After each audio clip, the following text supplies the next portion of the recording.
that watch them from inside the bar, unseen ghosts. Now, one of the things that has happened on nights, even when it's been busy, is customers have been in here and they've seen a woman in white looking from the balcony down onto the dance floor area, and when they go up there, there's no one there.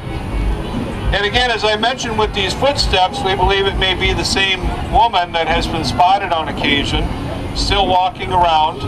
But it'll be after usually they've cleared out the upstairs, and they don't usually let customers go into the upstairs. It's more private area, offices, employees, special guests will get to sit in the upstairs.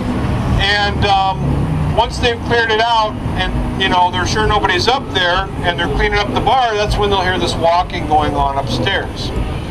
There was one employee that was working here by the name of Trey Roberts, and Trey was the last one in, had just checked the upstairs and was cleaning up his back bar area when he heard this footsteps begin to go walking again in the upstairs.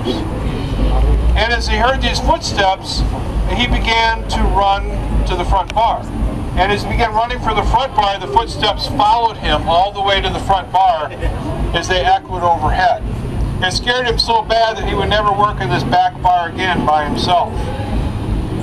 Now, back at the time that Hal owned the place, Hal was entertaining some different people, and one of the folks he had was the LA County Coroner.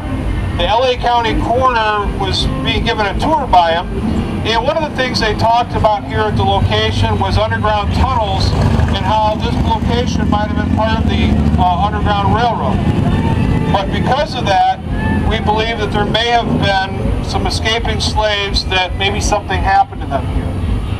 Because there's been stories, there's been reports that perhaps bodies have been dumped in the basement or under the ground there back in the Mafia days.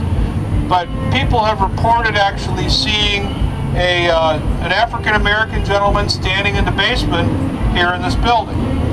There's been a beer truck driver that went down there and saw this gentleman standing there in the dark room during the day and went upstairs to the bar and said, "Why is this guy standing down in the basement?" And the bartender said, "There's nobody here," and they went downstairs together, and of course there was nobody there. There was also a newspaper delivery person that had a very similar experience where she had gone down into the basement and seen this guy standing there in the basement. And she nodded, she said hello to him, and the guy nodded back to her. And she went upstairs and said, "Hey, who's the African-American gentleman standing in the basement?" And they said, "There's nobody down there." And again, they went down there together and there was no one there. So there's been a lot of other paranormal activity here at the location. The story I was going to tell you about Hal Yagi, I kind of got distracted as I was thinking about different things. But there was the LA County Coroner, he was taken down into the basement there. And there's this cubby hole area where people always have this really bad feeling like something bad happened. The LA County Coroner walked by it and said, "This place reeks of death." So that's kind of odd coming from the County Coroner of Los Angeles to say something of that nature. It wasn't until 1973 that they removed the last moonshine still from the basement here. They used to slaughter cattle in the basement of this place back in the 30s and 40s, and the blood just ran down into the ground. Paranormal investigators have been in here. I've been in here a couple of times and investigated the location.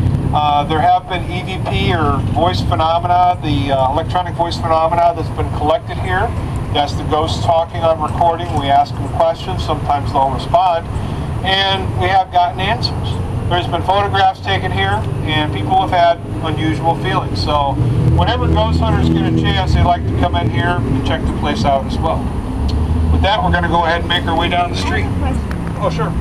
I just wonder, like, when ghost hunters yell at them, do they respond? Like, do ghosts go like, "Oh God, I'm scared, I'm going to answer you"? Or? It's not necessarily like that. Most of us don't act like the idiots on TV do.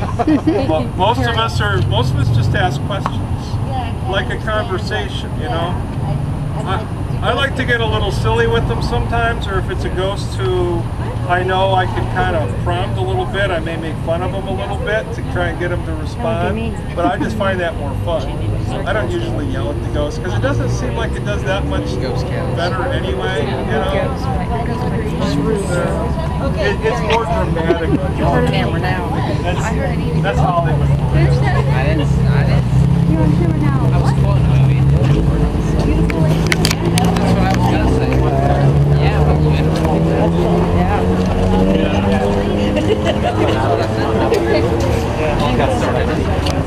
I have that recorded. It's on record.